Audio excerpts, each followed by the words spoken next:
I don't know how to make appellate jurisdiction fun. Most of you will never need to know this. I get it, but it's still important, right? Because appellate jurisdiction, it's a mix of timing, paperwork, and knowing which orders can be appealed, and if not, knowing the exceptions. And this isn't a poor pro se problem. Almost 96% of Illinois state appeals have lawyers on both sides. So what gives?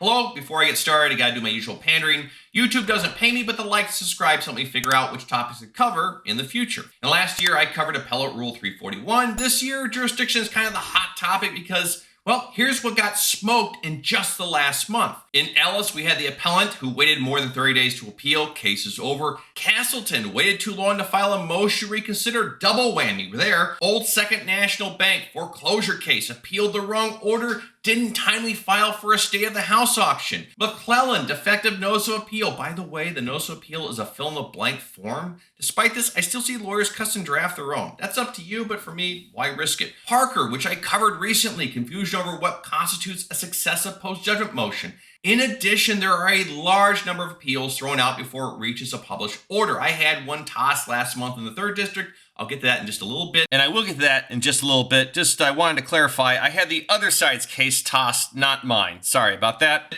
Now I have a theory on why this happens, and I'm going to use a scenario every trial lawyer has seen at least once in their life. You're in court, whether it's divorce, criminal evictions, whatever. You're waiting for your case to be called. You're kind of playing cats and soup on your smartphone. It's a game about cats making soup. Anyways, some lawyer you've never seen steps up, and it's clear within 10 seconds they have no idea what they're doing. They're bleeding all over themselves, and the case is going south fast. Learning something new at your client's expense works great, unless it doesn't. Last year, the 3rd District sanctioned a lawyer because his appeal was jurisdictionally defective. Completely avoidable. Yes, I sound like an infomercial, but if you're committed to DIYing it, at least buy Tim's book. You're a fool if you don't have it. And no, I don't get paid for saying this. The book is a must-have. Or 2, collaborate with an appellate lawyer. You know, a lot of firms do it, sometimes above the table, sometimes on the hush-hush. That's up to you and the client.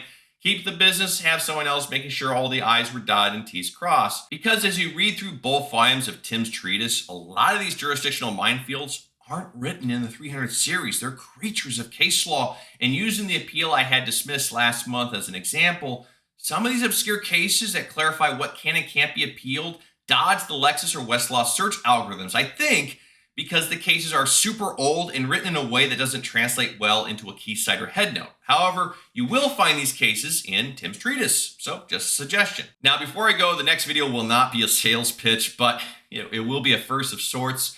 The topic was selected by a poll of attorneys on social media. They all overwhelmingly picked rushing, which is the leading case on how judges can consider the new spouse's or live-in partner's income for purposes of setting child support. So yeah, buckle up. That one's going to be wild. Anyways, that's all I have. Thanks for watching.